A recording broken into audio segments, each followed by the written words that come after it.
యాకోబు రాసినటువంటి పత్రిక 5వ అధ్యాయము, యాకోబు రాసినటువంటి పత్రిక 5వ అధ్యాయము 13 నుండి. తీసేవారు ఫాస్ట్ ఉన్నారు.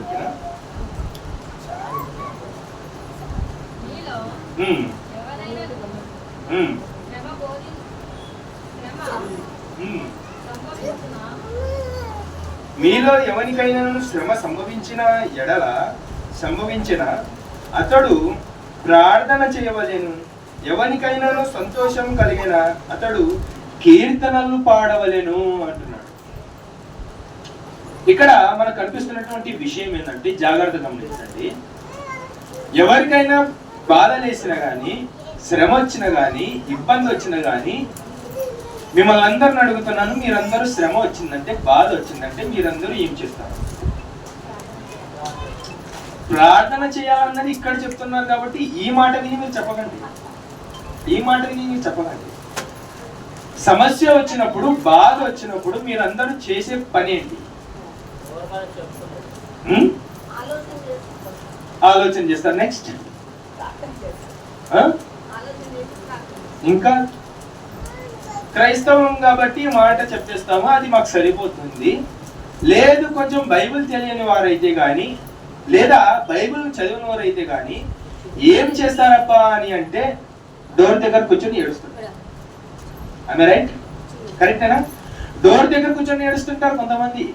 శ్రమ వచ్చినా గానీ, బాధ వచ్చినా గానీ, లేదా ఏడుపు వచ్చినా గానీ, ఏం వచ్చినా గానీ, మరణం అనేది పీకల దగ్గరకు వచ్చేసినా గానీ ఏం చేయమంటున్నాడు ఇక్కడ? ప్రార్థన చేయమంటున్నాడు. కానీ మనం ఉన్నటువంటి ఈ జనరేషన్ లో కానీ, ఇంతకుముందు వేరులేండి, ఇంతకుముందు వేరు. కానీ ఇప్పట్లో ఏమి చేస్తున్నారప్పా అని అంటే, దాని గురించి మొట్టమొదట 10 మందికి చెప్తారు.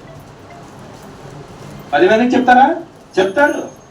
పోని వాళ్ళు చెప్పితే మాకు ఆ సొల్యూషన్ దొరికేసింది, ఏదో తీరిపోయింది అనుకుంటా. కానీ లేదు, 2 మాటలు తిరిగి మనకు వస్తున్నాయి.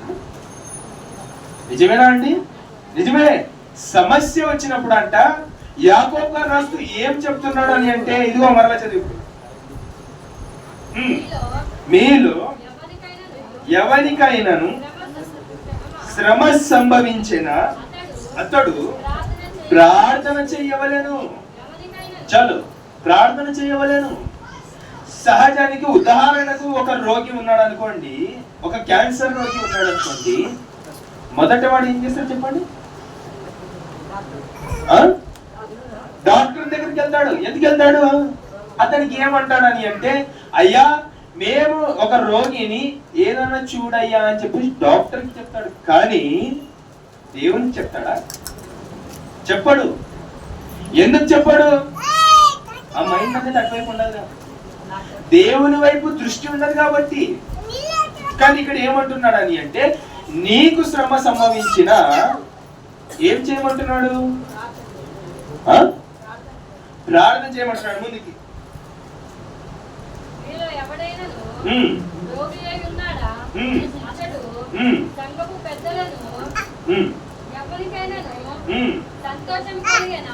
ఎవరికైనాను సంతోషము కలిగిన అతడు కీర్తనలు పాడవలెను. ఏ కీర్తనలు పాడమంటున్నాడు ఇక్కడ? చెప్పాలి. సంతోషం అయిందనుకోండి, ఏ కీర్తనలు పాడమంటున్నాడు ఇక్కడ? దేవుని పాటలు అని చెప్పేసి మనం చెప్తాము. లోకం అలా చెప్పదు కదా. ఏమని చెప్తాది? సినిమా పాటలు, బీర్ బాటిళ్ళు, పెద్ద పెద్దవి. సంతోషం అయితే ఎక్కువ. మానవులకి అలా ఉంది. సంతోషం అయితే ఏం చేయమంటున్నాడు ఇక్కడ? కీర్తనలు పాడమంటున్నాడు. సినిమా పాటలు పాడమంటున్నాడా? పోనీ ఎగిరిసి గంతేయమంటున్నాడా? లేదు. మరి ఇంకేం చేయమంటున్నాడు ఇక్కడ? దేవుని సన్నిధిలో కూర్చోమంటున్నాడు. ఇక్కడ ముందుకు చూడండి, ఇక్కడ ముందుకు చూడండి. ఇప్పుడు 14 వచ్చిన మీలో ఎవడైనను రోగి అయి ఉన్నాడా అతడు సంఘపు పెద్దలను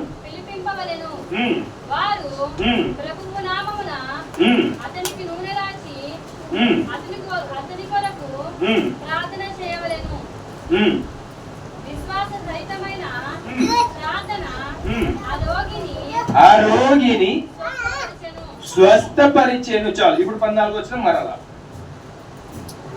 మీలో ఎవడైనాను రోగి అయి ఉన్నాడా, అతడు సంఘపు పెద్దలను పిలిపింపవలెను, వాడు ప్రభు నామమున అతనికి నూనె రాసి అతని కొరకు ప్రార్థన చేయవలెను. ఇప్పుడు సహజానికి మనం ఉన్నాం అనుకోండి, ఒక సమస్య లేదంటే ఒక రోగమే వచ్చింది అనుకోండి, మొదట మనం ఏం చేస్తాం? లేదు, ఏం చేస్తాం? ఏడుస్తాం. నెక్స్ట్ హాస్పిటల్కి వెళ్తాం. హాస్పిటల్కి వెళ్ళినా కానీ అక్కడ న్యాయం జరుగుతుందంటారా? జరగదు. ఆయన కూడా ఒక మాట అంటాడు, ఏమంటాడు తెలుసా? అయ్యా, మేము చేసే పనులన్నీ మేము చేసేసాము, మా పనులన్నీ అయిపోయాయి, మా చేతి పనులన్నీ అయిపోయినాయి, కానీ మా వెనకల ఇంకో చెయ్యి ఉంది, ఆ చెయ్యికి వెళ్ళి నమస్కారం చెయ్యయ్యా, అయితే అవ్వచ్చు లేదంటే లేదు అని చెప్పి చెప్తాడు. ఎవరైనా డాక్టర్ చెప్తాడు అంతే కదా అండి. చేతులు ఎత్తేసాడు అనుకోండి డాక్టరు, అప్పుడు ఏమంటాడు డాక్టర్ కూడా? ఆయన చేతులు ఎత్తు అంటాడు. ఎందుకంటాడు అన్నమాట? అయ్యా, మేము చేసే పనులన్నీ మేము చేసేసాము, తర్వాత చెయ్యాల్సిన ఇంకో చెయ్యి ఉంది, ఆ చెయ్యికి చెయ్యెత్తయ్యా అని చెప్పి చెప్తాడు. ఇప్పుడు ఏం చేయాలంట? కానీ బైబిల్ చదువుతున్నటువంటి క్రైస్తవులు ఏం చేయాలబ్బా అని అంటే, ఇదిగో శ్రమ వస్తే చదువు. ఇప్పుడు మొదటి మరలా, మీలో ఎవరికైనా శ్రమ సంభవించిన ఎడల అతడు ప్రార్థన చేయవలెను. శ్రమ వస్తే ఏడవలసింది కాదు, శ్రమ వస్తే బాధపడకూడదంట, రోగం వస్తే జల్దీ హాస్పిటల్కి వెళ్ళకూడదంట. ఏం చేయాలంట? ఒకటే ఒక ఆన్సర్, ప్రార్థన చేయాలంట. లేదు, మేము ప్రార్థన చేసినా కూడా తగ్గలేదంటారా? నెక్స్ట్ ఏమంటున్నాడు? ఒక ఆన్సర్ పెడుతున్నాడు చూడండి అక్కడ కింద 14 వచ్చి,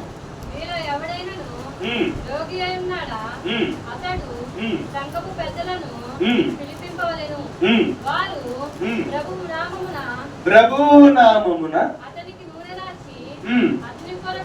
అతని కొరకు ప్రార్థన చేయవలెను. ఏం చేయమంటున్నాడు ఇక్కడ? ఇప్పుడు మొదట మనకు సమస్య వస్తే, బాధ వస్తే ఏం చేయమంటున్నాడు అని అంటే ప్రార్థన చేయమంటున్నాడు, కీర్తనలు పాడమంటున్నాడు. లేదబ్బా, ఇవన్నీ చేసినా కూడా ఇంకా మాకు రోగాలు తగ్గట్లేదు, మా జీవితంలో బాధలు ఇంకా పోవట్లేదు అని అంటారా? ఇంకో రెండో ఆప్షన్ పెడుతున్నాడు. ఏమంటున్నాడు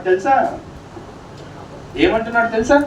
ఇప్పుడు మరలా 14 ఎవడైనాను మీలో ఎవరైనాను రోగి అయి ఉన్నాడా, అతడు సంఘ పెద్దను పిలిపింపవలెను, వారు ప్రభువు నామమున అతనికి నూనె రాసి అతని కొరకు ప్రార్థన చేయవలెను.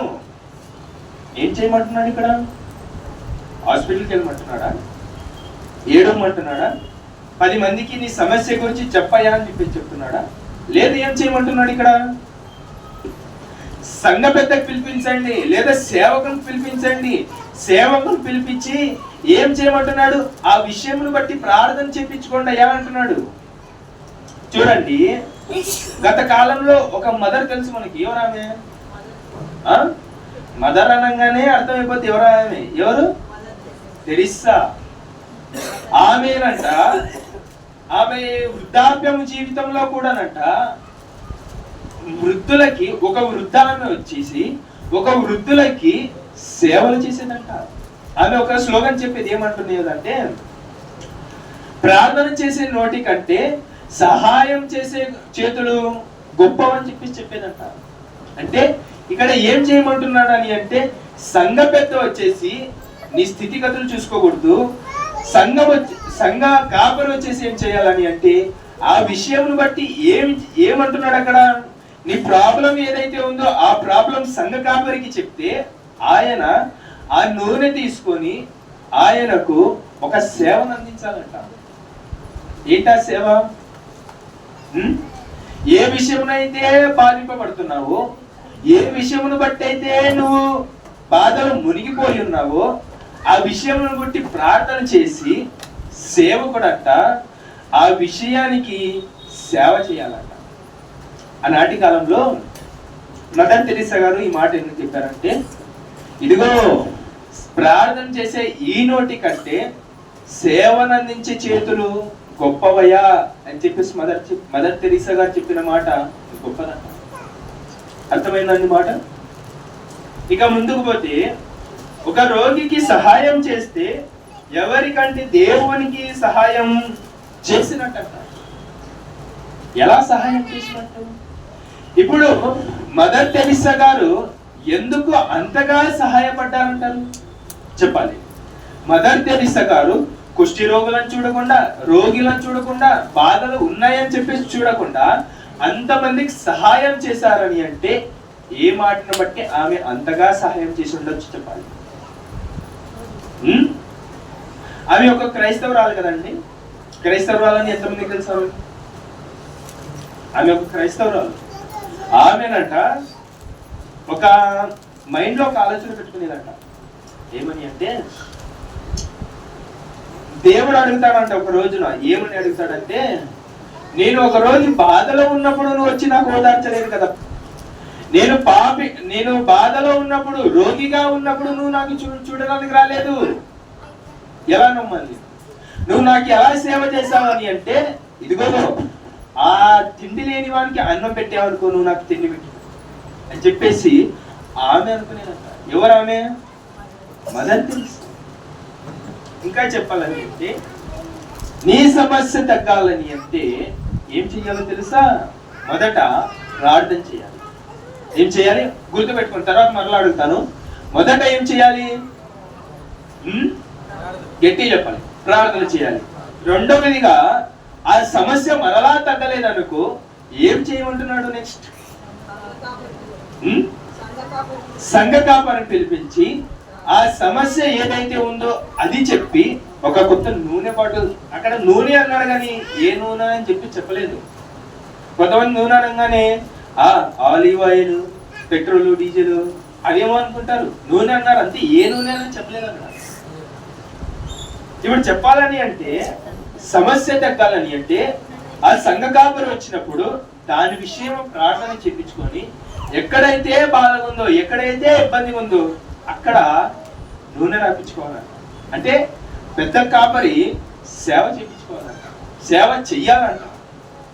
అర్థమైందా అండి మాటలు? ఇక సమస్య తగ్గాలని అంటే మీరు ప్రార్థన చెయ్యాలి. మొదటిది గుర్తుంది కదండి పాయింట్. సమస్య తగ్గాలని అంటే అది ఏ సమస్య అయినా కానీ, బాధ కావచ్చు, రోగం కావచ్చు, ఇబ్బంది కావచ్చు, వేదన కావచ్చు, ఏదైనా కావచ్చు, ఇవన్నీ తగ్గాలని అంటే మొదట ప్రార్థన చేయాలి. రెండవది, మరలా సమస్య తగ్గలేదు అనుకోండి, తొందరగా హాస్పిటల్ పోకూడదు. సమస్య తగ్గలేదంటే హాస్పిటల్ పోకూడదు. ఏం చేయాలని అంటే సేవకుని పిలిచాలి. సేవకుని పిలిచి ఆ సమస్య గురించి ప్రార్థన చేయించుకోవాలి. అయినా తగ్గలేదంటారా, అక్కడ నువ్వు ఏదో ఒప్పుకోవాలంట. పాత నిబంధనలో ఒక వ్యక్తి ఉన్నాడండి, ఆసా. ఆయనంట ఒక రోగం వచ్చి చూద్దాం అన్నమాట. దినవృత్తాంతం 2వ గ్రంథం చూద్దాం. ఆయనంట ఏం చేశాడో చూడండి. అక్కడ దినవృత్తాంతం 2వ గ్రంథము, దినవృత్తాంతం 2వ గ్రంథము 16వ అధ్యాయము 12వ వచనం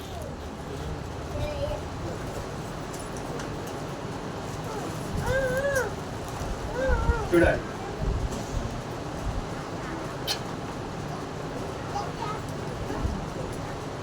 రెండవ గ్రంథము 16వ అధ్యాయము 12వ వచనం. ఆసా తన ఏలుబడి యందు 39 సంవత్సరములను వాదములో జబ్బు పుట్టి తాను బహు బాధపడినను దాని విషయంలో అతడు యెహోవా యొద్ద విచారణము చేయక వైద్యులను పట్టుకొనెను. ఏం చేశాడంటే ఇక్కడ ఆశ చెప్పాలి. ఏం చేశాడంట? నేను చెప్పేదో నీ సరే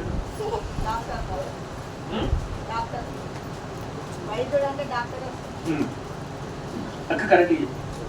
ఆశ అన్నటువంటి ఒక వ్యక్తి అంట, ఆయన 35 సంవత్సరాలు తన కాళ్ళ మీద నడిచి చివరిగా ఆయన కాళ్ళు ఏం జరిగిపోయాయంట అక్కడ చూడండి.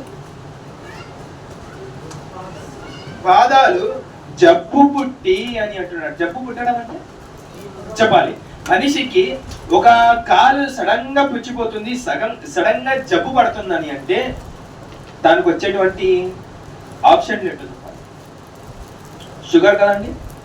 షుగర్ రాగానే కాళ్ళు చేతులు ఒక్కొక్కసారి జబ్బు పట్టేస్తుంటాయి.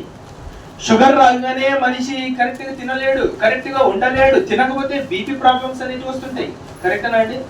అయితే ఈ ఆశ అన్నటువంటి ఈ వ్యక్తికి కూడా షుగర్ ప్రాబ్లమ్స్ ఎక్కువైపోయాయి. షుగర్ ప్రాబ్లమ్స్ ఎక్కువైపోయి తన జీవిత కాలం అంతా 35 ఏళ్ళ ఎన్ని ఏళ్ళు అంటే అక్కడ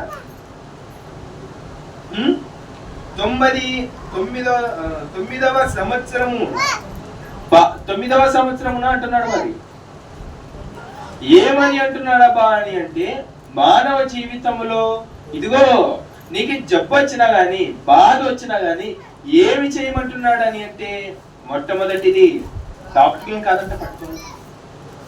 నువ్వు డాక్టర్ని ఎంతమందినైనా పట్టుకో, డాక్టర్ని ఎంత డబ్బునైనా పెట్టు, ఈ రూమ్ ఎంత డబ్బునైనా పెట్టు, ఎంతైనా పెట్టు. కానీ ఆ డాక్టర్లను కూడా నడిపించేటువంటి ఒక శక్తి ఉంది. ఆయన ఎవరు? దేవుడు. ఆయనను మొదట ఏం చేయాలంట? ప్రార్థన చేయాలంట. ప్రభు నాకు ఈ యొక్క రోగం ఉంది అని చెప్పేసి ఆయనకు చేపట్టాలి. కానీ వైద్యులను కాదంటే చేపట్టాలి. వైద్యులు కూడా ఏం చేస్తున్నారు చెప్పాలి. వైద్యులు కూడా ఏం చేస్తున్నారు అని అంటే, కొన్ని వస్తువులు మర్చిపోతున్నారంట. ఒక వ్యక్తిని కడుపు కోసి ఆపరేషన్ చేస్తుంటే కత్తెర బొమ్మ మర్చిపోయాడంట వ్యక్తి. విన్నారండి అది? ఇలాంటి సంగతులు అనేవి ఎన్నో బయటపడుతుంటాయి. కానీ క్రైస్తవులుగా ఉన్నటువంటి మనము ఏం చేయాలబ్బా అని అంటే, ఒకే ఒక ఆప్షన్, దేవుని పట్టుకోవాలి. చూడండి, ఇప్పుడు మూడో విషయానికి వచ్చేసరికి మనకి ఏం చెప్తున్నాడబ్బా అని అంటే, మొదటిది ఏం చేయమంటున్నాడు? సమస్య వచ్చినా గానీ, బాధ వచ్చినా గానీ, ఏమొచ్చినా గానీ, నీకు ఆనందం వచ్చినా గానీ మొదట చేయవలసినటువంటి విషయం ఏంటి చెప్పాలి? ప్రార్థన చేయాలి. లేదబ్బా ప్రార్థన చేసినా గానీ ఇంకా మాకు తగ్గలేదంటారా? ఇక రెండోది ఏం చేయాలంట? సంఘ కాపరిని అంటే సంఘ పెద్దని పిలిపించి నూనె రాయించుకొని ప్రార్థన చేయించుకోవాలి. లేదు ఈ రెండు చేసినా గానీ ఇక మూడోది ఉంది. మూడోది ఏంటిదో తెలుసా? ఇవి రెండు చేసినా గానీ దేవుని దగ్గరకు వచ్చి మేము ఇవన్నీ చెప్పినా గానీ అయినప్పటికీ తగ్గలేదనుకోండి, నువ్వు ఒప్పుకోవాల్సినది ఏదో ఉంది. ఏం ఒప్పుకోవాలి? నువ్వు నీ జీవితంలో ఏం ఒప్పుకోవాలి? నీకు ఇంత సమస్య వచ్చినా గానీ, ఇంత బాధ వచ్చినా గానీ, నీకు ఆ సమస్య దేవునితో మాట్లాడినప్పటికీ ఆ విషయం తగ్గలేదనుకో, ఏం ఒప్పుకోవాలి నువ్వు చెప్పాలి? ఒప్పుకునే విషయాలు ఏముంటాయండి? చేసిన పాపాలు ఒప్పుకుంటే గానీ అది తగ్గవంట. చూడండి నెక్స్ట్ ఏమంటాడు? కొరింథీయులకు రాసినటువంటి మొదటి పత్రిక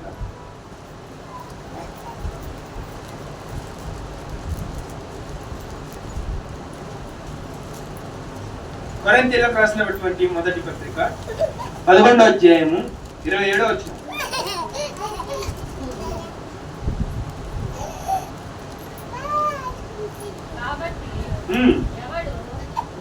కొరింథీయులకు రాసినటువంటి మొదటి పత్రిక మొదటి అధ్యాయం 11వ అధ్యాయము 27వ వచనం.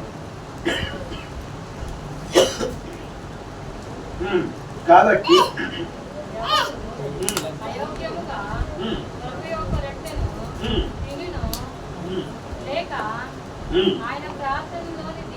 ఆయన పాత్రలోనిది త్రాగును, వాడు ప్రభు యొక్క శరీరమును గూర్చియు అపరాధి అగును. ఇప్పుడు ఒక పాయింట్ మిమ్మల్ని అడుగుతున్నాను. మనము మన సంఘములో బల్ల ఎప్పుడెప్పుడు తీసుకుంటామండి? ప్రతి ఆదివారం తీసుకుంటాం. కానీ ఈ మధ్యన నాన్న లేదు కాబట్టి, నాన్న పని మీద ఊరికి వెళ్ళాడు కాబట్టి మనం బల్ల తీసుకోవడం మానేసాం. ఎందుకంటే నేను ఆ బల్ల ఇవ్వటానికి అర్హుణ్ణి కాదని చెప్పేసినందుకు ఇవ్వడం లేదు. అది మెయిన్ పాయింట్. అయితే బల్ల తీసుకునేటప్పుడు ఒక పాయింట్ అనేది ఉంది.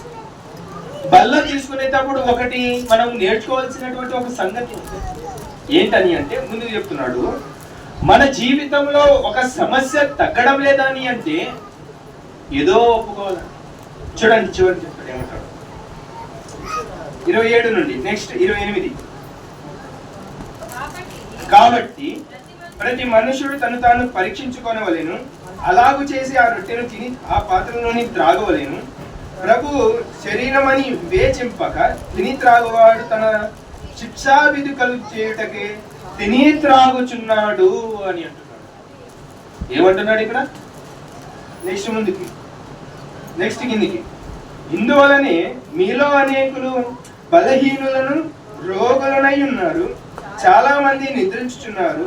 అయితే మనలోను మనమే విమర్శించుకొని ఎడల తీర్పు పొందక పోదుము. ఇప్పుడు చెప్పినట్లయితే 30 వచనమును ఏమంటున్నారు చూడండి. కాదు, 29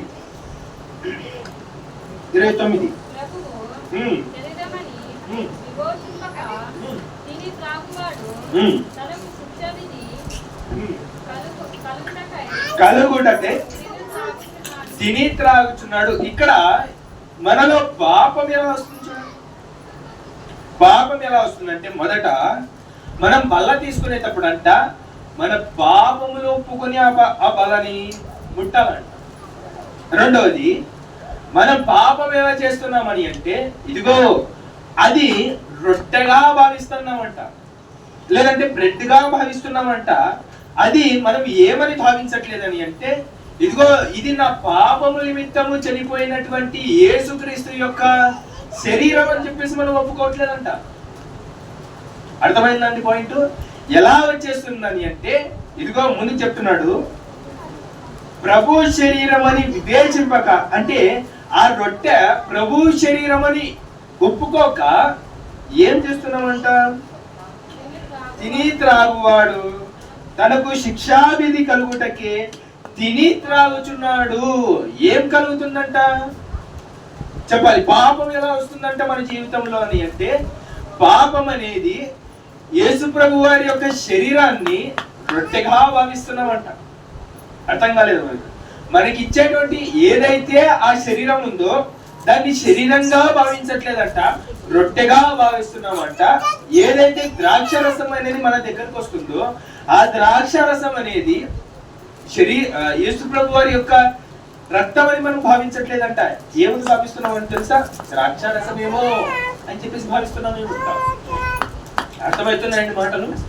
అలా భావిస్తున్నప్పుడు ఏం కలుగుతుందంటే శిక్షావిధి కలుగుతుందంట. ఆ శిక్షావిధిలో పాపం అనేది మనలో ఎంట్రీ ఇచ్చేస్తుందంట. అర్థమైందో మాట? అర్థమైందో అండి? లేదంటే మరలా చిన్న సింపుల్ గా. అయితే ఇక్కడ మీకు వచ్చిన సమస్య తగ్గాలి అంటే మీరు ఒప్పుకోవాల్సినది ఏదో ఉంది. ఏముంది? మరలా యాకోబు రాసినటువంటి పత్రిక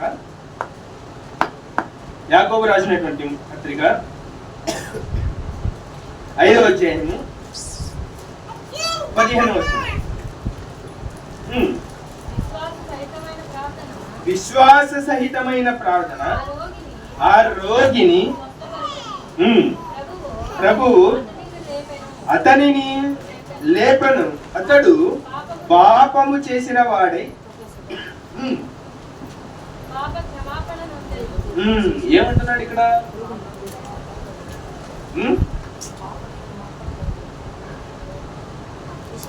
ఒప్పుకోవాల్సింది ఏదుంది ఇక్కడ? మరలా 15వ వచనం, విశ్వాస సహితమైన ప్రార్థన ఆ రోగిని స్వస్థపరచును. ఆ రోగిని స్వస్థపరచును. మన జీవితంలో సమస్యలు తగ్గడానికి ఏకైక కారణం ఏంటో తెలుసా? విశ్వాసంతో కూడినటువంటి ప్రార్థన మనలో లేదు. అందువల్లనే మన జీవితాల్లో సమస్యలు ఎలా ఉండేటివి అలానే ఉంటున్నాయి. అంతేనా అండి? మన జీవితంలో సమస్య వచ్చినప్పుడు అంట దేవునికి చేయబట్టడం అంట. మనకు సమస్య వచ్చినప్పుడు అంట ఆయన దగ్గరికి వెళ్ళి మనం మాట్లాడటం అంట. ఏం చేస్తామంట? 10 మందికి చెప్పి, మొగళ్ళు అయితే ఏం చేస్తారండి, అన్నిలో బాధ వస్తే ఒక 900-700 ఖర్చు పెట్టి మంచి ఎంత, అంతే కదండి, అర్థమైంది కదండి. అది చేసేసి అలా వచ్చినప్పుడు అలా ఉండిపోతారంట. కానీ క్రైస్తవులుగా పిలువబడుతున్నటువంటి మనము ఏం చేయాలంట? ప్రార్థన చేయాలంట. ప్రార్థన అనగానే ప్రభానికి సమస్య వచ్చిందని చెప్పేసి ఏడవటం కాదు. ప్రార్థన అనేది ఎలా చేయాలని అంటే ఇదిగో నెక్స్ట్ చూడండి, ఇప్పుడు మరలా 15 వచ్చిన ఆ రోగిని స్వస్థపరిచెను, ప్రభువు అతనిని లేపెను. చేసిన వాడైతే ఏమంటున్నాడు? మొదట సమస్య తగ్గాలని అంటే ఏం చేయాలి? మొదట ప్రార్థన చేయాలి. లేదబ్బా మా జీవితంలో ఇంకా తగ్గలేదంట, ఇంకా రెండో ఆప్షన్ ఏం చేయమంటున్నాడు? సంఘ కాపరిని పిలిపించుకొని ఆ విషయమును బట్టి నూనె రాయించుకొని ప్రార్థన చేయించుకో. నెక్స్ట్ మూడవది ఏమంటున్నాడు అంటే విశ్వాసంతో కూడినటువంటి ప్రార్థనలో నీ పాపంలో ఒప్పుకోవాలి అని చెప్పి. అర్థమైందా అండి? మన జీవితంలో ఒక సమస్య పోవట్లేదని అంటే విశ్వాసంతో కూడినటువంటి ప్రార్థన మన జీవితంలో లేదేమో. మా సమస్యలు ఎప్పటికీ ఇలానే ఉంటున్నాయా అని అంటే ఎప్పటి వరకైతే నువ్వు విశ్వాసంతో కూడినటువంటి ప్రార్థన చేస్తావో అప్పుడు నీ సమస్యలు తగ్గడం ప్రారంభమవుతాయి. నెక్స్ట్ ముందుకు చదవండి. నెక్స్ట్ ముందుకి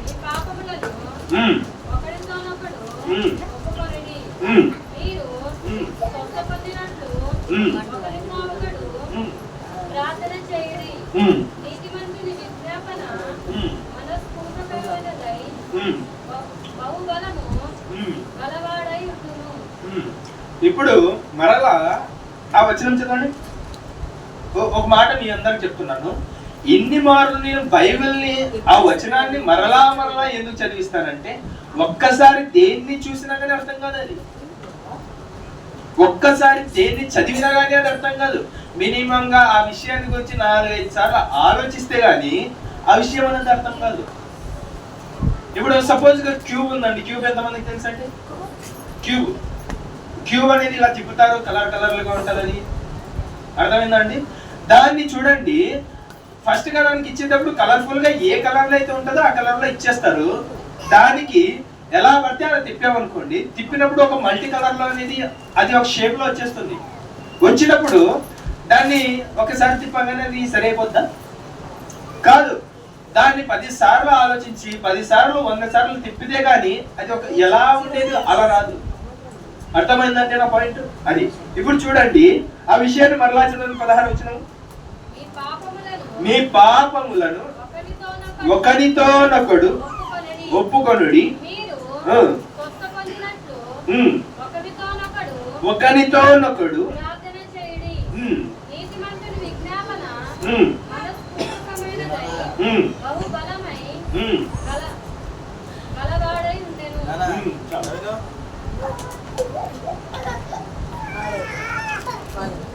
ఏమంటున్నాడు ఇక్కడ? సంఘంలోనంట సేవకుని దగ్గరికి నీ పాపం చెప్పాలి. కాస్త మీ పిల్లల్ని అదుపులో తీసుకోండి. ఇప్పుడు మీ అందరికి ఒక మాట అంటున్నాను, మీ యొక్క సంఘ కాపరులే లేదంటే మీ కుటుంబీకులే ఆ హాస్పిటల్ బెడ్ మీద ఉన్నారనుకోండి, వారికి ఒక మాట చెప్తారు. ఏమని చెప్తారంటే, ఇదిగోనయ్యా నీ సమస్య తీరట్లేదని అంటే ఏమని చెప్తారు? నువ్వు ఒప్పుకోవాల్సింది ఏదో ఉంది అని చెప్పేసి సడన్ చెప్పేయడానికి. సడన్ గా చెప్పారనుకోండి, అయ్యో ఈయన ఏంటి ఇలా అనేసాడు, ఈయన నా కుటుంబీకుడు కదా, ఈయన ఏంటి ఇలా అనేసాడు అన్న ఒక గిల్టీ ఫీలింగ్ అనేది కలుగుతుంది, అట్లా ఒక బాధ అనేది కలుగుతుంది.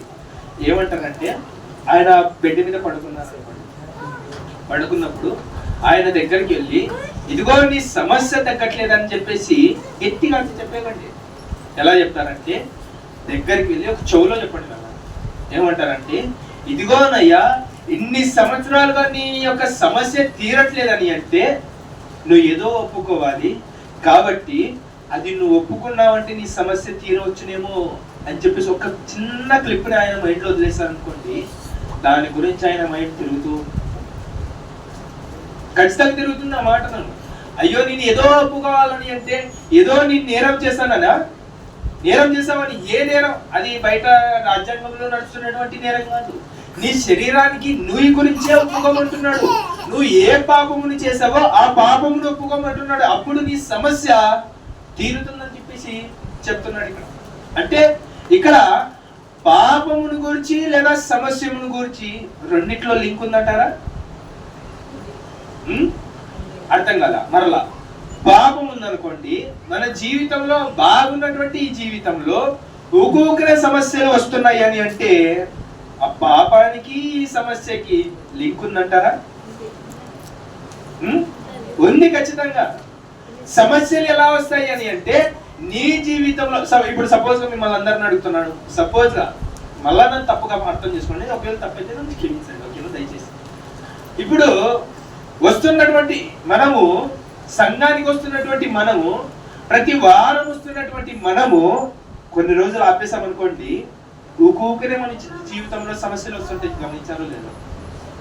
సమస్యలు ప్రతి వారం చూడండి వస్తున్నటువంటి మనము ఒక్క వారం కింద రాకుండా ఆపేసామనుకోండి, ఏమైపోతుందో తెలుసా?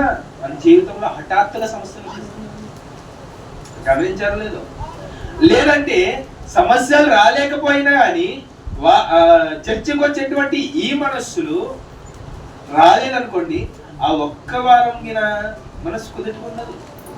నేను ఎందుకు చర్చికి వెళ్ళలేదు? ఈరోజు ఆదివారం కదా, ఈరోజు చర్చికి వెళ్ళాల్సినటువంటి నేను చర్చికి వెళ్ళలేదన్న మైండ్ లోకి అది తిరుగుతూనే ఉంటుంది. కరెక్టేనా అండి? ఇవి జరుగుతున్నాయి లేదా మన జీవితాల్లో? జరుగుతుంటే ఖచ్చితంగా. సంఘానికి వెళ్ళాలి, చర్చికి వెళ్ళాలి, ప్రార్థన చేసుకోవాలి, పాటలు పాడాలి, దేవునికి ఆరాధించాలన్న ఆలోచన మైండ్ లో తిరుగుతూ ఉంటుంది.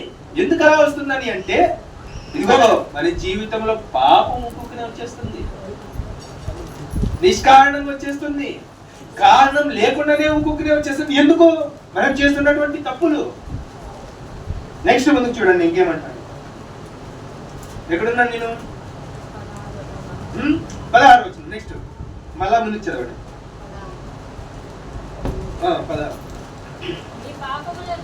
మీ పాపములను ఒకనితోనొకడు ఒప్పుకొనుడి. చాలు, ఇక్కడ ఆపుతాం. ఇక్కడ ఏమంటున్నాడు అని అంటే మీ పాపములను ఒకనితోనొకడు ఒప్పుకొనుడి అంటున్నాడు. ఇప్పుడు లోకం ఎలా ఉందండి? మనం చేసినటువంటి తప్పుని ఒకరికి చెప్పామనుకోండి, వాడు ఏం చేస్తాడు? 10 మందికి చెప్తాడు. వాడు ఓదారుస్తాడా? ఒరే లేదు లేరా సార్ తప్పు చేస్తావు, నెక్స్ట్ టైం నుంచి నువ్వు చేయకరా అని చెప్పి చెప్తాడా? చెప్పాడు. ఏం చేస్తాడంటే 10 మందికి చెప్పి మనమే వాడిలో బ్యాడ్ అయిపోతున్నాం, మనలోనే మనం చెడ్డ అయిపోతుంటాం. ఇక్కడ అదే చెప్తున్నాడు. ఏమని చెప్తున్నాడు చూడండి ఇప్పుడు ముందుకి.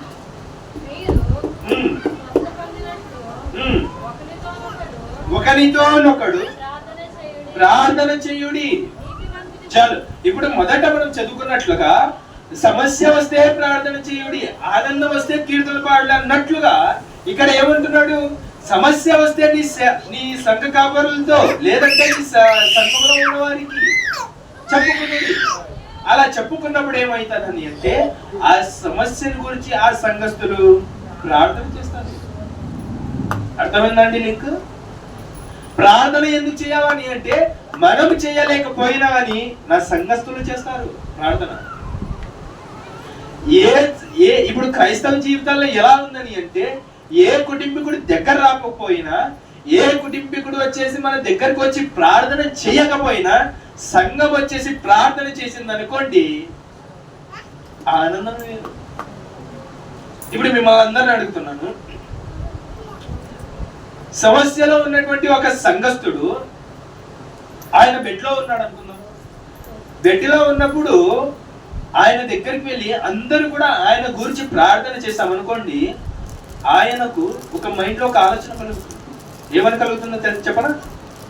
నా కుటుంబీకులు నా దగ్గరికి నాకు సమస్యలో ఉన్నప్పుడు రాలేరు, నా కుటుంబీకులు నా దగ్గరకు బాధలో ఉన్నప్పుడు ఏ కుటుంబీకుడు రాలేదు, కానీ సంఘం ఉన్నటువంటి కుటుంబం నా దగ్గరకు బాధలో ఉన్నప్పుడు వచ్చిందే అన్న ఆలోచన వస్తుంది ఆ రోగికి. అంటే ఏం చేయమంటున్నాడు అబ్బా అని అంటే నీ యొక్క బాధలో ఉన్నా కానీ, వేదనలో ఉన్నా కానీ, సమస్యలో ఉన్నా కానీ నువ్వు ప్రార్థన చెయ్యి. లేదబ్బా వాడు సమస్యలో ఉన్నాడంటే వాడి గురించి 10 మందికి చెప్పి ప్రార్థన చేయించు అని చెప్పి చెప్తున్నాడు ఇక్కడ. అర్థమైందండి లింక్? నెక్స్ట్ ముందు చూద్దాం.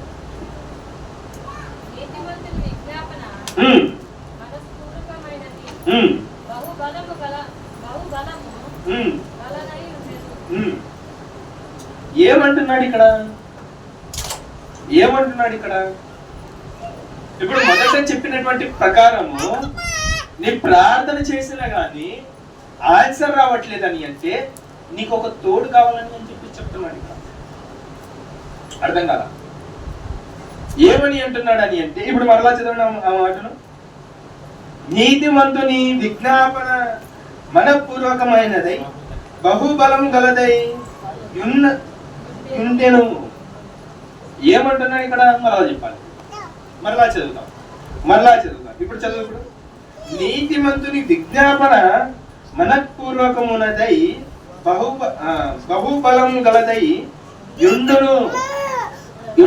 ఏమంటున్నాడప్పా అని అంటే ఇదిగో నీవు ఎన్ని మార్లు ప్రార్థన చేసినా గాని, నువ్వు ఎన్నిసార్లు ప్రార్థన చేసినా గాని నీ సమస్య తీరట్లేదంటే, లేదా సంఘ కాపరితో కూడా నువ్వు ప్రార్థన చేయించినప్పటికీ నీ సమస్య తీరట్లేదని అంటే ఇదిగో నీకు ఒకటి అవసరం. ఏంటి అవసరం? చెప్పండి. ఏం అవసరం? మరలా చదువు. 16 వచ్చిన మరలా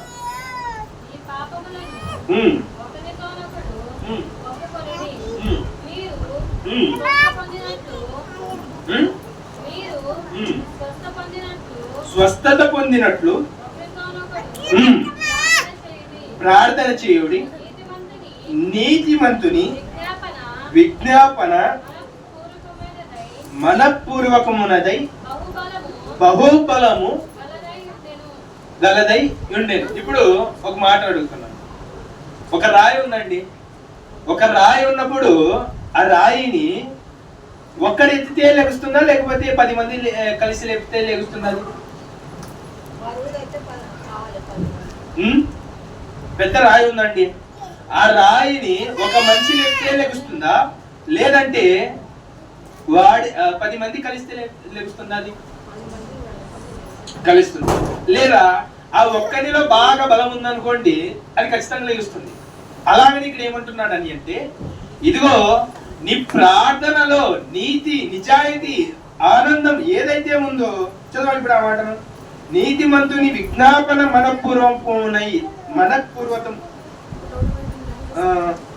మనపూర్వకమైనదై బహుబలము గలదై యుండును. ఏమంటున్నాడు ఇక్కడ అంటే నువ్వు చేసేటువంటి ఆ విజ్ఞాపన ప్రార్థనలో నీ సమస్య తగ్గాలని అంటే ఇదిగో మొదట బలం కావాలంటున్నాడు. ఏ బలం అది? నీతి అన్నటువంటి బలం, నిజాయితీ అన్నటువంటి బలం. ప్రభువా నీ తప్పుగా చేశానయ్యా, ప్రభువా నీ పాపం చేశానయ్యా అని చెప్పేసి ఒప్పుకునేటువంటి ఆ బలం ఉందనుకోండి, నీ సమస్యలు తగ్గేటువంటి అవకాశాలు ఉన్నాయంట. నెక్స్ట్ ముందుకు ఏమని చెప్తున్నాడు అని అంటే ఇదిగో నెక్స్ట్ 17. ఈ మాట అర్థమైంది కదండి? అర్థమైందా లేదా? అర్థమైంది. నెక్స్ట్ 17. ఏలియా మన వంటి స్వభావం గల మనుష్యుడే.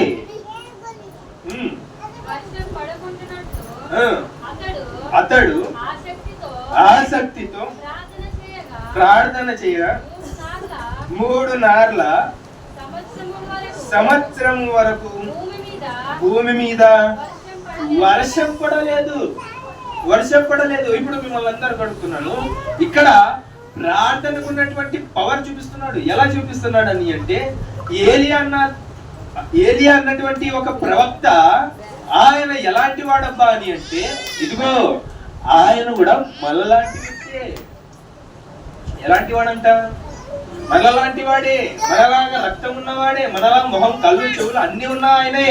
కానీ ఆయన ప్రార్థన చేయంగానే 3 సంవత్సరాలు వర్షం ఆగిపోయిందంట. చెప్పండి, 3 సంవత్సరాలు వర్షం ఆగిపోయిందంటే ఆయనలో పవర్ ఉన్నట్ల, లేదా ఆ ప్రార్థన చేసి వినినటువంటి ఆయనలో పవర్ ఉన్నట్ల? ప్రార్థన చేసిన ఆయనలో పవర్ ఉన్నట్లు కాదు. కాదు. ప్రార్థన మరలా అడుగుతున్నాను, మరలా చెప్పండి. ప్రార్థన చేసిన ఆయనలో పవర్ ఉందా, లేదా ఆ ప్రార్థన విని ఆ కార్యాన్ని జరిగించిన ఆయనలో పవర్ ఉన్నట్లా? దేవునిలో పవర్ ఉన్నట్లు. ఆ ప్రార్థన ఎవరు వింటారు? దేవుడు వింటాడు. ఆ ప్రార్థన ఎప్పుడు వింటాడని అంటే నీలో నిజాయితీ నీ పాపం ఒప్పుకున్నప్పుడు, నీలో ఆ నిజాయితీ అనేది వచ్చినప్పుడు ఆ సమస్య తగ్గిపోవచ్చేమో.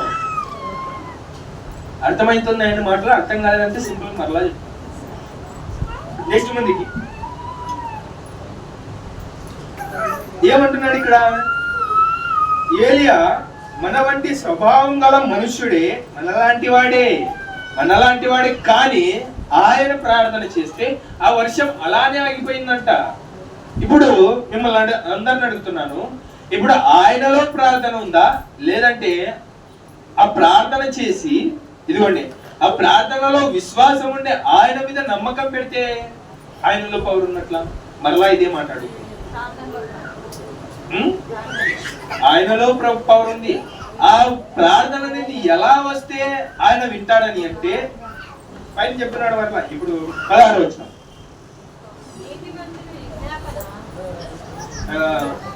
16 వచనం మొదటి నుండి. ఒకనితోనొకడు ఒప్పుకొనుడి, మీరు స్వస్థత పొందినట్లు ఒకనితోనొకడు ప్రార్థన చేయుడి. నీతిమంతుని విజ్ఞాపన అంటే ఆ ప్రార్థన దేవుడు వినాలని అంటే ఒకటి నీలో ఏముండాలంట? నీతి ఉండాలంట. అప్పుడు ఆ ప్రార్థన దేవుడు విని నీ పాపములు ఒప్పుకున్నాడని ఆయన తెలిస్తే నీ జీవితం మారవచ్చునేమో. నెక్స్ట్ ముందుకి 17. ఏలియా మన వంటి స్వభావం గలవాడే, వర్షం పడకుండానట్లు ఆసక్తితో ప్రార్థన చేయగా 3.5 సంవత్సరములు. నెక్స్ట్ 18.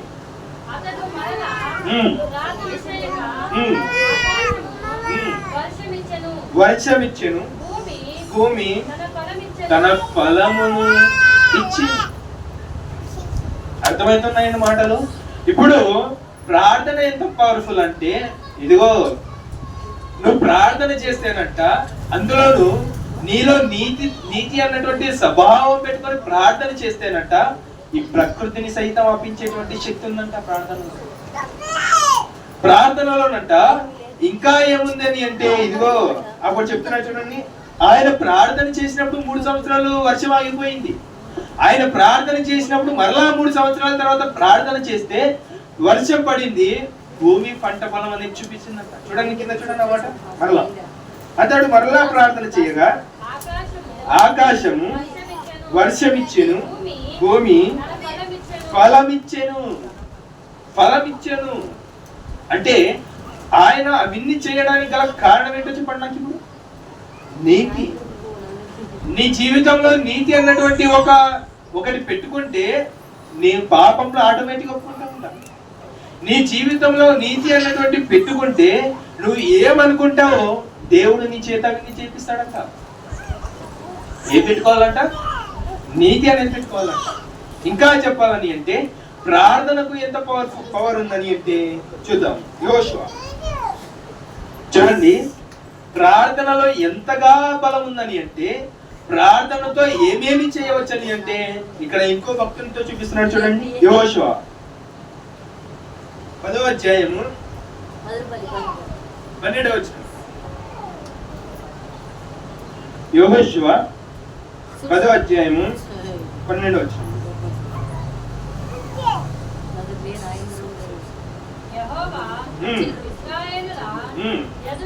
ఎదుట అమోరీయులను అప్పగించిన దినమున ఇశ్రాయేలీయులను వినుచుండగా యెహోషువ యెహోవాకు ప్రార్థన చేసెను. ఏమని ప్రార్థన చేశాడంట ఆయన? నీవు గిబ్యోనులో నిలుపుము. చంద్రుడా నీవు అయ్యానులోను లోయలోను నిలుపుము.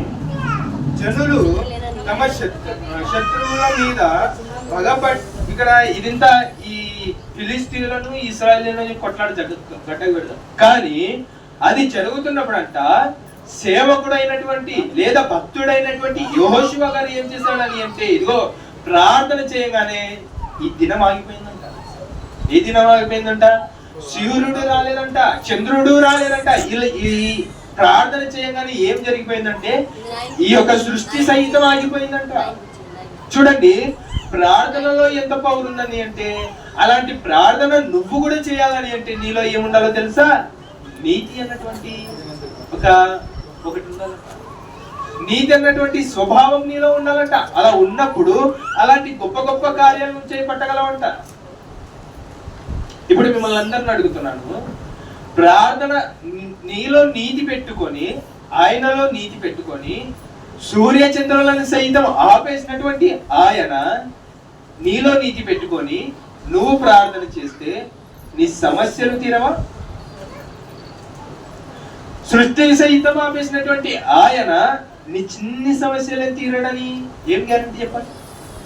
సృష్టిని సైతం ఆపేసినటువంటి ఆయన, ఇదిగోండి షద్రక్ మేషక్ అబేద్నెగోలు వీరు అగ్నిగుండంలో పడినప్పటికీ మరలా బ్రతికి బయటికి వచ్చారు. ఏ స్క్రాచ్ పడకుండా బయటికి వచ్చినటువంటి తెప్పించినటువంటి ఆయన, అలాంటి సమస్య లేకుండా చేసేటువంటి ఆయన నీ సమస్య తీర్చేయడా అని అడుగుతున్నాడు. నీ సమస్యను దూరపరచలేడా ఆయన? ఖచ్చితంగా దూరపరచాడు. ఎందుకంటే మనలో ఆ నీతి అనేటువంటి ఆ స్వభావం లేదు. మొదట పాపం చేస్తామన్నటువంటి ఒక ఒప్పుకోలు లేదు మనలో. అలా ఉన్నప్పుడేనంట మనలో గొప్ప గొప్ప కార్యాలు జరుగుతున్నాయి. నెక్స్ట్ ముందుకు చదువుతాం. ఇంకేమంటున్నాడు అని అంటే ప్రార్థన విషయంలో సామెతల గ్రంథంలో సొలొమోను గారు ఏమంటున్నాడు చూద్దాం. సామెతల గ్రంథం 15వ అధ్యాయం, సామెతల గ్రంథము 15వ అధ్యాయము 8వ వచనం.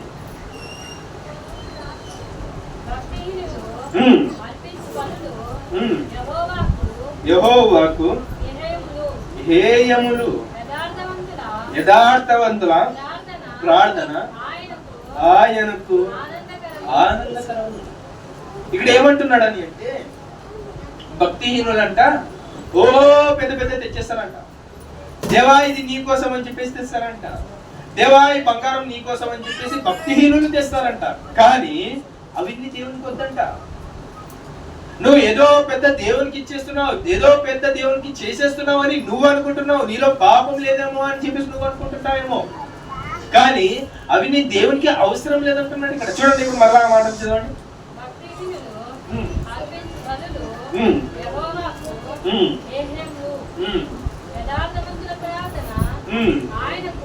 ఆయనకు ఆనందకరము. ఏమంటున్నాడు? యథార్థవంతులుగా నీతో నీతి నిజాయితీ నీలో ఉన్నటువంటి ఆ పాపమును ఒప్పుకునేటువంటి ఆ శక్తి ఉందనుకోండి, నువ్వు అలా ప్రార్థన చేసావు అనుకోండి, అది చాలంటది.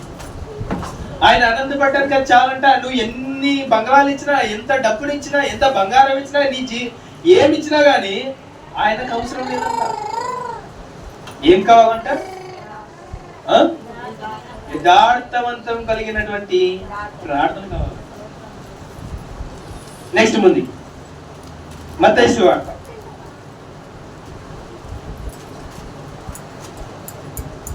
మత్తయి సువార్త 21వ అధ్యాయం 22వ వచనం. మత్తయి సువార్త 21వ అధ్యాయం 22వ వచనం. ఇదిగోండి ప్రార్థన చేస్తుంటాము. ఇప్పుడు సపోజ్ గా మనకు రోగం వచ్చేసింది.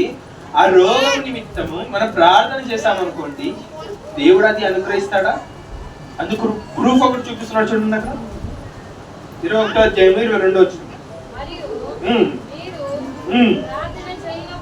మరియు మీరు ప్రార్థన చేయనప్పుడు వేటిని అడుగుదురో అవి దొరకనని నమ్మిన ఎడల మీరు వాటినన్నిటినీ పొందుదురని వారితో చెప్పెను. ఇక్కడ ఏమంటున్నాడు, సపోజ్ గా ఇప్పుడు నేను పరీక్ష రాస్తున్నానండి, రాయలేదు ఇంకా, రాసే ముందుగా నేను ఏమనుకోవాలంట, నేను పాస్ అయిపోయాను, ఇంకా నేను పాస్ అయిపోయాను, పాస్ అయిపోతాను కూడా అన్న నమ్మకం నీలో ఉండాలంట. ఉదాహరణ అది. అంటే నా జీవితంలో ఈ సమస్య పోయింది, సమస్య వచ్చినప్పటికీ ఈ సమస్య అనేది తీరిపోయింది అన్న నమ్మకం నీలో ఉండాలంట. అదే చెప్తున్నాడు ఇక్కడ చూడండి. ఇప్పుడు మరియు మీరు ప్రార్థన చేయనప్పుడు వేటిని అడుగుదురో అవి దొరికినవని వచ్చేసాయని. ఇప్పుడు సపోజ్ గా నాకు ఇల్లు కావాలి, నేను ఒక పెకిటి ఇల్లులో ఉండి ఆయనకు ప్రభువా నాకు ఒక ఇల్లు కావాలయ్యా అని చెప్పేసి అడగంగానే మనం ఏ ఉద్దేశంతో అడగాలో తెలుసా? అయినా నాకు ఆల్రెడీ ఒక ఇల్లు ఉందన్న ఉద్దేశంతో అడగాలంట. అర్థమైందండి పాయింట్? అర్థం కాలేదంటే మరలా అర్థం కాలేదు మరలా. ఇప్పుడు సపోజ్ గా ఒక ఇల్లు లేదు, ప్రార్థన చేసేటప్పుడు అంట ఆయనకు ఏమని అడగాలని అంటే, ప్రభువా నాకు ఇల్లు కావాలి అని చెప్పేసి అడగకూడదంట, ఆల్రెడీ నాకు ఇల్లు ఇచ్చేసావయ్యా అని చెప్పేసి అడగాలంట. ఏమనాలి అంటే, ఆ విషయం నాకు ఆల్రెడీ జరిగిపోయింది కదా నా జీవితంలో. జరిగిపోయినప్పుడు అనుకున్నప్పుడు ఆ విశ్వాసం కలిగి ఉన్నప్పుడట ఆ సందర్భం జరిగిపోతుందంట నా జీవితంలో. అర్థమైందండి మాట? చూడండి మరలా మాట చదువుదాం. మీరు ప్రార్థన చేయనప్పుడు వేటిని అడుగుతారో, దేన్ని బట్టి అయితే అడుగుతారో అవి దొరికిందని నమ్మిన ఎడల మీరు వాటినన్నిటినీ పొందుదురని వారితో చెప్పాను. అర్థమైందండి మాటలు? అర్థమైందా లేదా? మరలా అర్థమైందా లేదండి? మరలా చెప్పండి. ఓకే, ముందుకెళ్దాం. ఇక్కడ ఏమంటున్నాడు? ఇప్పుడు అడుగుతున్నా మిమ్మల్ని, అర్థమైందన్న మరలా. ఇప్పుడు ఏమంటున్నాడు ఇక్కడ? ఉందని చెప్పేసి నమ్మి ఆయనకు చెప్పేయాలంట. ఓకేనా? ఇప్పుడు క్లారిటీయా? ఓకే, ముందుకు ఇప్పుడు వెళ్దాం. ఇంకా ఏం చెప్తున్నాడంటే ప్రార్థన విషయంలో అదే మత్తయి సువార్త 26వ అధ్యాయం 14వ వచనంలో ఏమంటున్నాడు చూద్దాం. తొందరగా ముగించేస్తాను ఇక. మత్తయి సువార్త 26వ అధ్యాయము 41వ వచనం.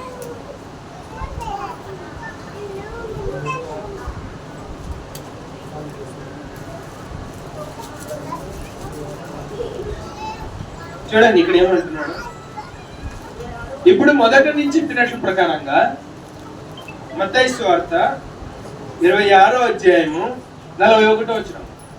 ఇక్కడ మొదట చెప్పినట్లు ప్రకారంగా మన జీవితంలో సమస్యలు గాని శోధనలు గాని ఏవైనా గాని రాకూడదంటే ఇది ఏమంటున్నాడు చూడండి ఇక్కడ. మీరు శోధనలో అంటే పాపములో ప్రవేశించుకున్నట్లు మెలకువగా ఉండి ప్రార్థన చేయుడి. సిద్ధమే గాని శరీరము బలహీనమని పేతురుతో చెప్పెను. ఏమంటున్నాడు ఇక్కడ? మీరు సమస్యలలో పోకూడదంటే, బాధలో పోకూడదంటే, పాపంలో పోకూడదంటే మొదట ఏం చేయాలో తెలుసా? ఫస్ట్ చెప్పినటువంటి పాయింట్ ఏంటి? ఏ విషయంలో కూడా పోకూడదంటే ఏం చేయాలంట? ప్రార్థన చేయాలి. నెక్స్ట్ ముందుకు ఏమంటున్నాడు? పౌలు గారు ఒక మాట చెప్తున్నాడండి. ప్రార్థనకి ఎంత పవర్ఫుల్ ఉందంటే, అపోస్తలుడైనటువంటి పౌలు సేవలో ఉన్నప్పుడు ఆయనకు చెరసాలలో వేస్తారు, అంటే జైల్లో వేస్తారు. జైల్లో వేసి సంఖ్యలతో కట్టేసినప్పుడు అంట ఆయన ప్రార్థన చేయగానే ఆ సంఖ్యలు తెగిపోయినాయి.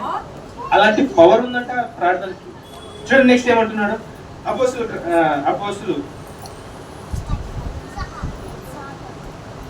అపోస్తలుడైనటువంటి పౌలు రాసినటువంటి పత్రిక అపోస్తల కార్యములు 12వ అధ్యాయము 5 నుండి.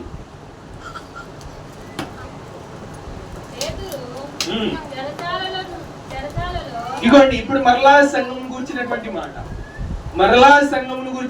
మాట ఏమని చెప్తున్నాడని అంటే, ఏమని చెప్తున్నాడు అని అంటే, సంఘం అంట ఏం చెయ్యాలని అంటే, ఇప్పుడు పేతురు చెరసాలలో ఉండినప్పుడట సంఘమైతే అతని కొరకు అత్యాసక్తితో సంఘ కాపరైనటువంటి పేతురు గారంట చెరసాలలో జైల్లో ఉన్నాడట. జైల్లో ఉన్నప్పుడు సంఘం అంతా ఏం చేస్తుందంట? తిరిగి కూర్చొని తింటుందా? ఏం చేస్తుంది? ప్రార్థన చేస్తుంది. ప్రార్థన చేసినప్పుడు ఏం జరిగిందో చూడండి అక్కడ. అత్యాసక్తితో ఎలా చేస్తున్నాడంటే, ప్రార్థన కూడా అత్యాసక్తితో ఎలా చేస్తున్నాడు అని అంటే, ఇదిగో నా సేవకుడు చెరసాల్లో ఉన్నాడయ్యా, ఇదిగో ఆయన విడిపించమని అత్యాసక్తితో ప్రార్థన చేస్తున్నారంట. ఎవరు చేస్తున్నారంట? కాదు, మరలా చదువుతారు. పేతురు చెరసాలలో ఉంచబడెను, సంఘమైతే అతని కొరకు అత్యాసక్తితో దేవునికి ప్రార్థన చేయబడేను. ఏం చేస్తున్నాడంట? ఇప్పుడు మన సంఘం అలా ఉందా? సపోజ్ గా సంఘం కాపరికి అని నేను చెప్పట్లేదు, నా తండ్రిని గురించి నేను చెప్పట్లేదు. నా తండ్రిని గురించి మీరు ప్రార్థన చేయండి, మా తండ్రిని గురించి ఏదో చెయ్యండి అని చెప్పేసి నేను చెప్పను. నేను ఏమంటున్నానని అంటే, సంఘం కాపరే కాదు, సంఘంలో ఉన్నటువంటి ఎవరైనా కానీ ఆప్తి వచ్చినా, ఇబ్బంది వచ్చినా, బాధ వచ్చినా, ఏమొచ్చినా కానీ వారి గురించి మీరు ఏం చేయాలో తెలుసా? అత్యాసక్తితో ప్రార్థన చేయాలి. అర్థమైందండి? ఈరోజు సంఘాలలో లేవు, సంఘాల్లోనే గొడవలు ఉన్నాయి. చూస్తాం కదండి అక్కడ. మనము ఫస్ట్ ఉన్నటువంటి చర్చ, ఏ చర్చ అది? ఏదో చర్చ అది. మేము ఫస్ట్ ఉన్నాం ఆ చర్చ పేరు కదండి, ముక్కులని. ఆ సంఘం చూసారండి ఎలా అయిపోతుందో చూసారు కదండి.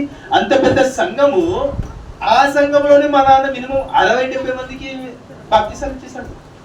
అలాంటి ఆ సంఘంలోనే కొట్లాట్లు ఉన్నాయి. కానీ ఒకరి గురించి ఒకరు ప్రేమ అనేది ఆ సంఘంలో లేదు. నేను విమర్శ చేయట్లేదు, ఇలా ఉందని చెప్పి చెప్తున్నాను. ఒకేలా తప్పైతే నన్ను క్షమించండి. ఒకరి గురించి ఒక సంఘము విమర్శ చేసుకోదు, ఆ సంఘంలో తప్పు జరుగుతుందని ఒక సంఘం చెప్తుంది, అంతే. అర్థమైందండి పాయింట్? ఇప్పుడు ఒక సంఘం గురించి ఒక సంఘము విమర్శ చెయ్యదు, చెయ్యలేడు కూడా. ఎందుకంటే వాడు నిజాయితీ క్రైస్తవుడైతే ఒక సంఘం గురించి విమర్శ చేయడు. సంఘం అంటే ఏంటో తెలుసా? మిమ్మల్ని మీ అందరిని అడుగుతున్నా, సంఘం అంటే ఏంటో తెలుసా? సంఘం అంటే ఏంటో తెలుసా?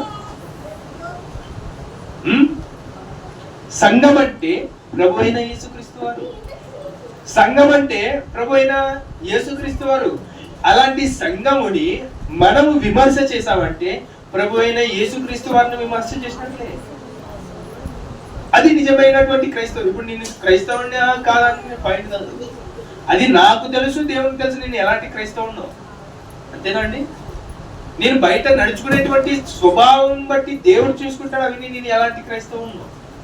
కానీ మన సంఘములో ఒకరిని గురించి ప్రార్థన చేయకపోయినా, ఒకరి గురించి ఒకరు బాధపడకపోయినా, మనం ఎవరి గురించి బాధపడట్లేదో, ఎవరి గురించి ప్రార్థన చేయట్లేదో తెలుసా?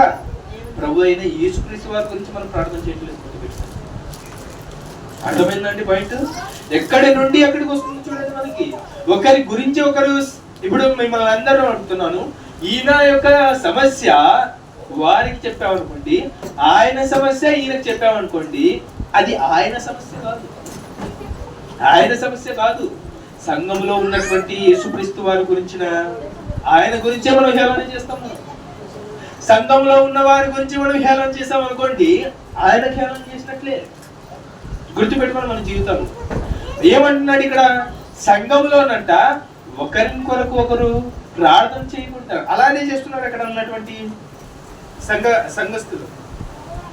చూడండి నెక్స్ట్ ముందుకు ఏమంటున్నాడు? అపోస్తల కార్యములు 12వ అధ్యాయము 6 నుండి. హేరోదు అతన్ని వెలుపలికి తీసుకొని రావాలని ఆ రాత్రి పేతురు 2 సంఖ్యలతో బంధింపబడి 2 సైనికుల మధ్య నిద్రించుచుండెను. మరియు కావలి వారు తలుపు ఎదుట చెరసాల కాచుకొని చుండిరి. నెక్స్ట్, ఇదిగో ప్రభువు దూత అతని దగ్గరకు నిలిచెను. అతడుండిన గదిలో వెలుగు ప్రకాశించిన దూత పేతురు ప్రక్కనను తట్టిన తర్వాత లెమ్మని చెప్పి అతనిని లేపగా సంఖ్యలు అతనిని చేతుల నుండి ఊడిపోయెను. ఏమైనాయంటే ఇక్కడ ఏమైనాయంట, సంఘమంతా పేతురు గారి గురించి ప్రార్థన చేస్తే ఆ సంఘమంతా ప్రార్థన చేసినటువంటి ఆ ప్రార్థన దేవుడు విని దేవుడు ఏం చేస్తున్నాడు, ఇక్కడ దూతను పంపించి ఇదిగో నువ్వు లెయ్యా అని చెప్పగానే ఆ సంఖ్యలు ఏమైపోతున్నాయి, ఊడిపోతున్నాయి. అంటే ప్రార్థన ఎవరు చేస్తే ఎవరికి తగులుతుందంటే, ఇదిగో మరి ఎవరి గురించి అయితే ప్రార్థన చేస్తామో వారి ప్రార్థన ఖచ్చితంగా దేవుడు వింటాడు. అర్థమైందా అండి?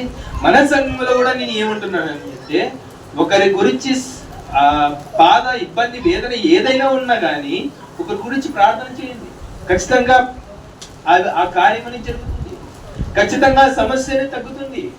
ఏం చేయాలని అంటే ప్రార్థన చేయాలి. సంఘంలో ఉన్న వారి గురించి చేయాలి, సంఘ కాపరి గురించి చేయాలి, సంఘంలో ఉన్నటువంటి పిల్లల గురించి చేయాలి. వీరందరి గురించి ప్రార్థన అనేది ఖచ్చితంగా చేయాలంట.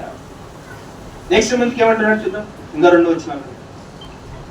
కొరింథీయులకు రాసినటువంటి మరలా మొదటి పత్రిక 14వ అధ్యాయము. కొరింథీయులకు రాసినటువంటి మొదటి పత్రిక 14వ అధ్యాయము 15వ వచనం. ఆత్మతో ప్రార్థన చేతును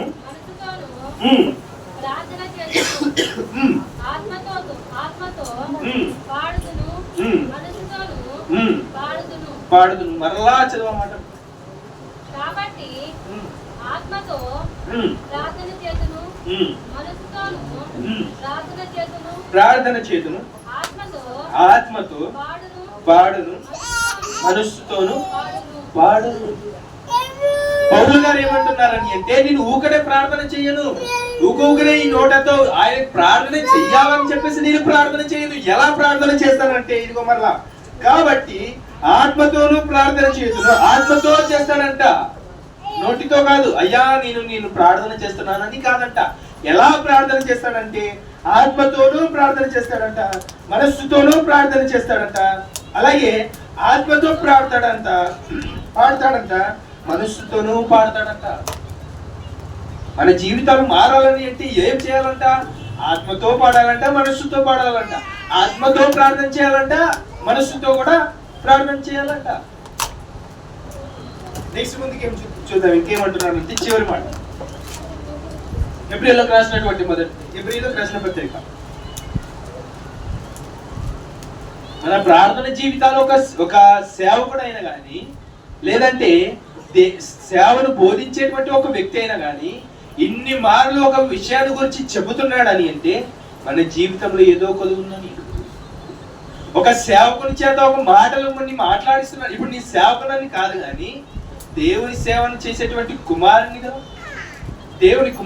దేవుని సేవను చేయాలనుకున్నటువంటి ఒక భావం కలిగినటువంటి ఆయనని నేను అడుగుతాను ప్రతిసారి. ఎప్పుడైనా గమనించాలని నేను చేసే ప్రార్థనలో చెప్పేటువంటి మాటలను జ్ఞాపకం చేయ్యా అని చెప్పేసి మాటలు చెప్తుంటాను దేవునికి.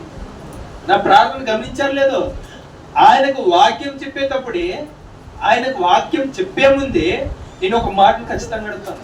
ప్రభా నీ మాటలు ఏదైనా ఉంటే ఖచ్చితంగా నా నోటి ద్వారా కలిగించయ్యా అని చెప్పేసి అడుగుతాను. అలా అడిగినప్పుడు ఖచ్చితంగా ఆ మాటను అడుగుతాను, దేవుడు నెరవేరుతాడు అంటారండి. నీలో విశ్వాసం ఉంటే ఖచ్చితంగా ఆ విషయాలు జరుగుతాయి.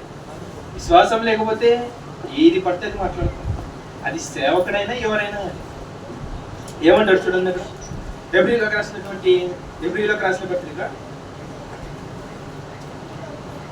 రాసినటువంటి పత్రిక 5వ అధ్యాయము 7వ వచనం.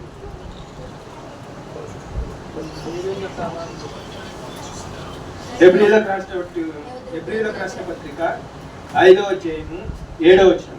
కాస్త ఆరోగ్యం వల్లేదండి, గొంతులో కాస్త పట్టేసింది, అందుకే బాడీకి నీళ్ళు తాగేస్తాను. 5వ అధ్యాయము 7వ వచనం. దినములలో మహారోగముతోను కన్నీళ్లతోను ఉమ్, మరణం నుండి ఉమ్, రక్షింపగల వారికి ఉమ్. ప్రార్థనలను ప్రార్థనలను యాచనలను సమర్పించి భయభక్తులు కలిగి ఉన్నందున ఆయన అంగీకరింపబడెను. ఏమంటున్నాడు ఇక్కడ? అర్థం కాలే. మరలా చదువు. శరీరధారి అయి ఉన్న దినములలో రోదనముతోను కన్నీళ్లతోను తన్ను మరణము నుండి రక్షింపగల వారికి ప్రార్థనలను యాచనలతోను సమర్పించి భయభక్తులు కలిగి ఉన్నందున ఆయన అంగీకరింపబడెను. ఏమంటున్నాడంట? ప్రార్థనకి ఎలాంటి శక్తి ఉందని అంటే, ఇదిగో ఆ వ్యక్తి మరణించినా గాని తిరిగి లేపేటువంటి శక్తి ఉందంట ప్రార్థన. అదే చెప్తున్నాడు ఇక్కడ. చూడండి మరలా ఆ మాట చదువు. శరీరధారి అయి ఉన్న ఉమ్, దినములలో ఉమ్, మహారోదనములతోను ఉమ్, కన్నీళ్లతోను ఉమ్, తాను ఉమ్, మరణం నుండి ఉమ్, రక్షింపగల వారికి ఉమ్, సమర్పించి ఉమ్. భయభక్తులు రక్షింపగల వారికి ప్రార్థనలను యాచనలను సమర్పించి భయభక్తులు కలిగి ఉన్నందున ఆయన అంగీకరింపబడెను. నీ జీవితంలో ఏముండాలంట? ఏముండాలంట? ఫస్ట్ చెప్పాను, మరలా ఇప్పుడు అడుగుతున్నా. చెప్పండి. ప్రార్థన. మొదట ఏం చేయాలంట? సమస్యను గురించినటువంటి ప్రార్థన చేయాలంట. రెండవది, ఆ సమస్య తగ్గలేదనుకో మరలా ఏం చేయాలంట? సంఘ కాపం గురించి పిలిపించి ఆయనతో ప్రార్థన చేయాలంట. లేదు ఇప్పటికీ నా ప్రార్థన తగ్గలేదనుకోండి, ఏం చేయమంటున్నాడు ఇక్కడ? మన పాపములు ఒప్పుకోవాలంట. లేదయ్యా పాపములు ఒప్పుకున్నప్పుడు మన సమస్యలు తగ్గుతాయా అంటే ఖచ్చితంగా తగ్గుతాయి మన పాపాలు, మన సమస్యలు. ఏం చేయమంటున్నాడు? ఏం చేయమంటున్నాడు ఇక్కడ? మన పాపములన్నిటివి ఒప్పుకోమంటున్నాడు. అప్పుడు నీ జీవితంలో ఉన్నటువంటి సమస్యలు తగ్గొచ్చాయో గ్యారెంటీ. ఏనండి నా మాట ముగిస్తున్నాను. చిన్న ప్రార్థనతో ముగించుకున్నాను. ప్రేమగల తండ్రి, కృపగల దేవ తండ్రి, ఇంత చక్కని సమయాన్ని మాకు దయచేసినందుకు నీకు వేలాది వందనాలు, స్తుతులు, స్తోత్రములు ఆయన తండ్రి. ఈ ఆదివార దినాన్న నా తండ్రి ఏవైతే మాటలు మేము నేర్చుకొని ఉన్నామో, ఏ విషయం బట్టి అయితే మేము మాట్లాడుకుని ఉన్నామో మా జీవితంలో ఫలింపజేయండి. మా జీవితంలో మేము ప్రార్థన జీవితాలు కలిగి లేకున్నాము, మమ్మల్ని క్షమించండి. అలాగే నా తండ్రి ఎంతో మంది నా తండ్రి సేవకులు నా తండ్రి విజయవాడ అన్నటువంటి ఆ ప్రాంతంలో కూడా నా దివా వరదలతో నిండిపోయినటువంటి ఆ దేశం నా తండ్రి, ఆ జిల్లా నా తండ్రి ఆయన కూడా ఆ జిల్లాను కూడా కాపాడండి. ఎంతో మంది సేవకులు ఆ జిల్లాలో ఉన్నారు కనుక నా తండ్రి ఆ వారికి కూడా క్షేమాభివృద్ధి కలిగించండి. తొందరగా వరదలు తగ్గేటువంటి సమయాన్ని వారు దయచేయండి. మీరే వారితో ఉండండి. ఇది ముఖ్యంగా ఏవైతే మాటలు మేము నేర్చుకుని ఉన్నామో అన్ని విషయాల్లో మీరే మాకు సహాయాన్ని దయచేయమని ప్రార్థిస్తూ ముందు సమయం అంతా నీ చేతులకు అది ముఖ్యంగా నా తండ్రి రావాల్సిన వారిని త్వరగా రప్పించినందుకు ప్రియ నా తండ్రి పాటలు ఏందు, వాక్యం ఏందు, కృతజ్ఞతాస్తుతులు ఏందు నా తండ్రి మీరే మాకు తోడునే ఉన్నందుకు నీకు ప్రభావ. మరి ముఖ్యంగా ఏవైతే మాటలు మేము నేర్చుకుని ఉన్నామో అన్ని విషయాల్లో మీరే మాకు సహాయాన్ని దయచేయమని ప్రార్థిస్తూ ఘనత మహిమ నీకే చెందాలని. మరి ముఖ్యంగా నా తండ్రి నా కుటుంబీకులు నా తండ్రి ఊర్లో ఉన్నారు, వారందరూ చేస్తున్నటువంటి పనులంతట్లో మీరే తోడునే. నా కుటుంబమే కాక నా సంఘం అన్నటువంటి కుటుంబాన్ని కూడా వారు చేస్తున్నటువంటి పనులంతట్లో మీరే వారితో ఉండమని ప్రార్థిస్తాం. ఘనత మహిమ నీకే చెందాలని. మా రక్షకుడు మీ ప్రియ కుమారుడు యేసుక్రీస్తు నామములో ప్రార్థిస్తున్నా పరమ తండ్రి.